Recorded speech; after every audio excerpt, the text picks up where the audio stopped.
مرداد ماهی جانم، قند و نبات عزیزم، برای همسو شدن با فال دوبار بزن رو صفحه مرداد ماهی جان. مرداد ماهی اینجا داره به من نشون میده که یه راز تو دلت داری که با کسی نمیتونی درباره‌اش صحبت بکنی.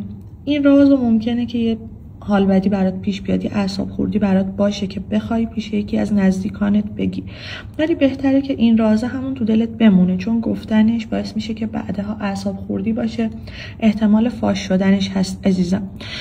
یک خبر خوشحال کننده در راستای کارت من میبینم که بخوای دریافت بکنی. دوباره بزن رو صفحه که انرژیت با انرژی فال یکی بشه عزیز دلم. دغدغه ذهنی برطرف میشه، یه اعصاب خوردی برای تو پوچ میشه، یه ناراحتی تبدیل به خوشحالی میشه و اینجا پروانه نشون میده که یه صبری رو تو داشتی، حالا چشم انتظاری کشیدی روش، خیلی صبور بودی که این صبوری ختم به خیر میشه و من میتونم بگم که خبر خوبش بهت میرسه.